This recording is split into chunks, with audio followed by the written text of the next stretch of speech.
আদিবাসী ধ্বংসকারী CRI ঠিক ঠিক ঠিক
আপনাদেরকে বলছে গাড়িটা রাস্তা ছেড়ে যাবেন, গাড়িটা সামনে যাবে আপনার সবার হাতে।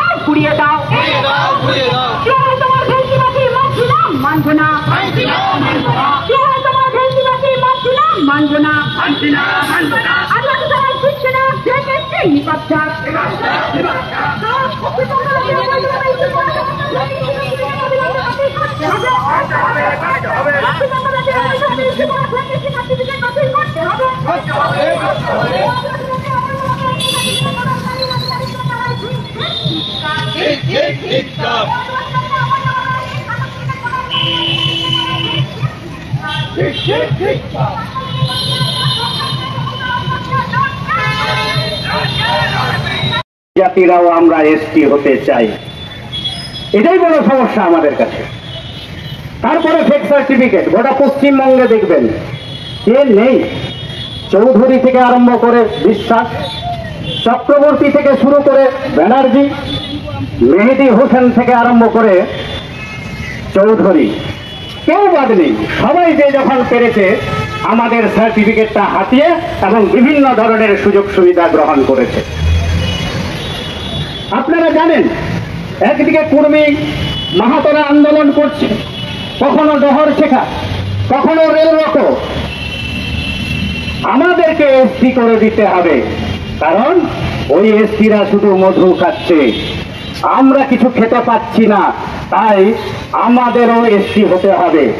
আপনারা জানেন 2004 সালে ঝাড়খণ্ড সরকার যখন তাদের এসটি তালিকায় অন্তর্ভুক্ত করার জন্য পাঠিয়েছিলেন, ভারত সরকারের আরটিআই থেকে উত্তর এলো আপনারা এসটি হতে পারবেন না। কারণ ভারতবর্ষের একটা গাইডলাইন আছে, সেটা হচ্ছে 1965 সালের লুকুর কমিটি। সেই লুকুর কমিটি অনুযায়ী আপনাদের কুর্মী মাহাতোরা আদিবাসী হওয়ার জন্য যে ক্রাইটেরিয়া আছে সেই ক্রাইটেরিয়াটা আপনারা ফুলফিল করতে পারছেন না। তারা বলছে হাম কিসি সে কম নেই। উড়িষ্যাতে চলে গেলেন, উড়িষ্যা সরকারও পাঠালেন 2014 সালে, এবং 2014 সালে পাঠানোর পরে সেম ভারতবর্ষ থেকে আবার পাঠানো হলো আরজিআই থেকে যে না, আপনারা আদিবাসী হতে পারবেন না। তারা কোর্ট কেস করলেন, সেই কোর্ট কেস ধীরে ধীরে কচ্ছপের মতো হাঁটতে শুরু করলো। ইতিমধ্যে আমাদের দিদি দয়ালু তিনি বললেন, ও তোমরা এসটি হতে চাইছো, আসো পশ্চিমবঙ্গে ঢুকে পড়ো, আমরা তোমাদের এসটি করে দেব। 2017 সাল আমাদের ভারতবর্ষ থেকে, আমাদের বাইরের ভারতবর্ষের মধ্যে পশ্চিমবঙ্গ থেকে সুপারিশ পাঠানো হলো ভারতবর্ষে। ভারতবর্ষের আরজিআই তারা বলল না, আপনাদের এসটি করা যাবে না। সেখান থেকে ফেরত এলো, বারবার এখান থেকে জাস্টিফিকেশন ক্লারিফিকেশন পাঠানোর চেষ্টা করা হলো, কিন্তু তারা আর হতে পারলেন না। কোর্ট কেস করলেন, কোর্ট কেসও 5 জুন 2023 সাল, সেখানেও ঘোষণা করা হলো কুর্মীদের আর এসটি হওয়া গেল না। তাহলে কি হবে? যেন তেন প্রকারে আমরা এসটি হব, তার জন্য রেল রকম শুরু করলেন, আন্দোলন করলেন, কোন কোন নেতা মন্ত্রীদের মুখে বসিয়ে দিলেন, আপনারা বলুন যে কুর্মী মাহাতোরা নাকি আগে এসটি ছিল, তাহলে এখন আমরা এসটি হব, এটাই তো স্বাভাবিক। আরে আপনাদের নেতাকে শৈলেন্দ্র মাহাতো, আপনারা তাকে মনে করেন আমাদের ভারতবর্ষের ইতিহাসকে বিকৃত করতে চাইছেন, যিনি রঘুনাথ সিংহের পরিবর্তে রঘুনাথ মাহাতোকে প্রতিষ্ঠা করতে চাইছেন, যারা সাঁওতাল বিদ্রোহকে পুরো বিকৃতি করে চানকু মাহাতোকে সাঁওতাল বিদ্রোহের নেতা হিসেবে পরিগণিত করার চেষ্টা করছেন, আমরা তার বিরুদ্ধে। আপনারা যতই মাথার মধ্যে লাল হলুদ পাগড়ি করুন, আপনারা যতই করম পুজো করুন, আপনাদের এসটি আমরা হতে দেব না। হাততালি হাততালি। আর সেই চিন্তা ভাবনা করে আমরা এর আগে আন্দোলন করিনি। যে কেউ হতে পারে, মেহেদি হোসেনও বলছে আমি এসটি হব, বিশ্বাসও বলছে আমি এসটি হব, হন না, অসুবিধা কি আছে? আপনি স্বাভাবিক নিয়মে, সাধারণ নিয়মে যদি এসটি হতে চান, আমাদের কোনো আপত্তি নেই, কিন্তু আপনি জোর করে যদি এসটি হতে চান, আমরা এসটি লিস্টেড তালিকারাও ছেড়ে কথা বলবে না। তুমি আমার বাড়িতে সিল করে ঢুকবে, আর আমার বেড়ে যাওয়া ভাত আপনি লুট করে নিয়ে যাবেন, আমরা যতদিন বেঁচে আছি রক্ত গঙ্গা বইয়ে দিন, তবু আমরা এসটি হতে দেব না। এইরকম একটা অবস্থার উপর দাঁড়িয়ে আমরা স্যারের কাছে আমরা বিষয়টা উপস্থাপন করেছি। উনি বলেছেন আগের যা জাস্টিফিকেশন ক্লারিফিকেশন আছে তার কোনো পরিবর্তন হবে না। এবং পাশাপাশি আরো বেশ কয়েকটি কথা আমরা বলেছিলাম যে স্যার বিভিন্ন জায়গায় যে ফেক সার্টিফিকেট গুলো রয়েছে, বলে আমরা তো সব জায়গায় 2007 সালে আপনারা সিআরআই থেকে রিপোর্ট পাঠিয়েছেন যে অমুক অমুক লোককে আপনারা মনে করেন, কি মনে করেন? আপনাদের রিসার্চ থেকে বেরোচ্ছে 2007 সালে সন্দেশকারী, বসিরহাট এইসব এলাকায় যে যাদের টাইটেলটা হচ্ছে মাহাতো, তারা কখনো কখনো বেদিয়া, কখনো কখনো ভূমিজ, আর কখনো কখনো সাঁওতাল সাবকাস্ট ব্যবহার করেন। আমরা দীপ্ত কণ্ঠে বলেছি আপনাদের এই সিআরআই রিপোর্ট আপনারা যেটা দিয়েছেন, সেই সিআরআই রিপোর্ট কেউ কেউ বলে দিল, মেহেদি হোসেন এসে বলে দিল আমি বেদিয়া সাবকাস্ট, আর আপনি সেই সাবকাস্টকে না দেখে, না বিচার করে, আপনি সাবকাস্টকে দেখে যে বিডিয়া লিখেছে, যে ভূমি দিয়েছে, সেই জন্য আপনি সার্টিফিকেটটা দিয়ে দিলেন। বাহ, চমৎকার আপনার চিন্তা ভাবনা। আমরা বলেছি এর শেষ দেখে আমরা ছাড়বো, একটাও এই ধরনের কোন ফেক সার্টিফিকেট এই পশ্চিমবঙ্গে আমরা রাখতে দেব না। প্রয়োজন হলে যত দূর প্রয়োজন আমাদের যাওয়ার, আমরা তত দূরেই যাব। স্বাভাবিক কারণে বিষয়গুলো তিনি দেখেছেন, ওনাদের যে বক্তব্য যে আমরা এটা বিসিডাব্লিউর কাছে পাঠিয়ে দেব, আজকে আপনাদের সামনে এটাও আমরা ঘোষণা করছি, আগামী দিন যেখান থেকে বিসিডাব্লিউ থেকে যে ফ্যাক্ট সার্টিফিকেটগুলো বেরোচ্ছে তার কাছেও কৈফিয়ত জানতে আমরা আগামী দিন যাব। আমরা এটাই বলবো যে যে ধরনের ফ্যাক্ট সার্টিফিকেটগুলো আপনারা আমদানি করছেন সেই সার্টিফিকেটগুলো অবিলম্বে বন্ধ করুন, আর না হলে কলকাতা না হলে দিল্লিতে আপনাদের টেনে টেনে হিচড়ে নিয়ে চলে যাব। সেদিন আপনাকে উত্তরটা দিতে হবে যে আপনি কি কারণে এই ফেক সার্টিফিকেটগুলো আপনারা করেছেন। এই কথাগুলো আমরা বলেছি, ওনারা আমাদের কথা শুনেছেন এবং বিষয়টা উপলব্ধি করেছেন, তারাও মান্যতা দিয়েছেন আমাদের যুক্তিগুলো ঠিক, এবং পরবর্তী পর্যায়ে আরও যাতে আমাদের এই ধরনের পশ্চিমবঙ্গ থেকে ধূলিসাৎ করা যায় ফেক সার্টিফিকেট, এবং স্পেসিফিক কিছু কিছু জায়গা যেগুলো আছে আপনারা একটা খবর আপনাদের জানিয়ে রাখি, এই ধরনের ফেক সার্টিফিকেট বিষয় নিয়ে আমাদের একটা সুপ্রিম কোর্টে কেস চলছে। ঈশিতা সরেনের নাম আপনারা সবাই জেনেছেন। এই ঈশিতা সরেনের কেসটা সুপ্রিম কোর্টে আছে।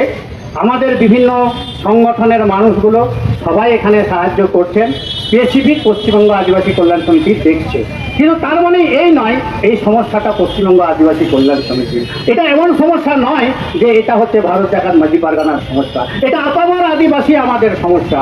সুতরাং সেই সমস্যাটাকে সামনে রেখে আমরা একটাই চাই, যদি কোনোদিন সেটা সিবিআইয়ের জন্য আমাদের দাবি দেওয়া আছে, যদি সিবিআই হয়ে যায় তাহলে গোটা পশ্চিমবঙ্গ থেকে ফেক সার্টিফিকেট নির্মূল হবে, এটা আমরা প্রত্যাশা করি। এই কথা বলে সকলকে অনেক অনেক অভিনন্দন নমস্কার জানিয়ে আপনারা একটু শান্তিতে ফিরে যান। আর আপনাদের অভিনন্দন করে আমি ছোট করব না। আপনাদের যদি কোনো সমস্যা হয় আমাদের বিভিন্ন জায়গায় আমাদের ফোন নাম্বার আছে, আপনারা কন্ট্যাক্ট করবেন। আমাদের যিনি এখনও হসপিটালে ভর্তি আছেন, আমি এখনও খবর পাইনি কী অবস্থায় আছে, সেইগুলো বিষয়গুলো নিয়ে আমরা পরে যাচ্ছি। কারো কোনো অসুবিধা হলে আপনারা আমাদের কাছে ফোন করবেন। এই বলে সকলকে অনেক অনেক অভিনন্দন নমস্কার জানিয়ে আমাদের কথা শেষ করছি। আপনারা আস্তে আস্তে যাবেন। অসংখ্য ধন্যবাদ। সাক্ষী রেখে তার আত্মত্যাগকে আমাদের পাথেয় করে আজকে আমরা সিআরআই দপ্তরে হাজির হয়েছি আদিবাসীদের সাংবিধানিক হক অধিকার আদায়ের লক্ষ্যে। আজকে আমরা প্রত্যেকেই জানি যেভাবে রাজ্যের আদিবাসীদের জায়গায় সাংবিধানিক অধিকারটা পাইয়ে দেওয়ার চক্রান্ত কার বিরোধিতা করবার জন্য আমরা আজকে সিআরআই দপ্তরে এসে হাজির হয়েছি। কারণটা কি জানেন?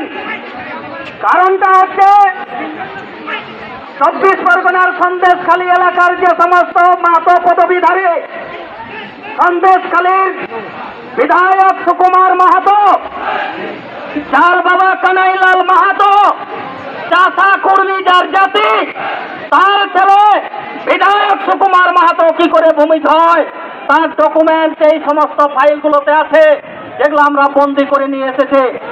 সিআরআই আধিকারিককে জবাব দিতে হবে কোন রিসার্চ কোন গবেষণার প্রেক্ষাপটে সুকুমার মাহাতোর মতো একজন কর্মী যাকে ভূমিজ বলে স্বীকৃতি দেওয়া হয়েছে, ভূমিজ সাবকাশ দেওয়া হয়েছে।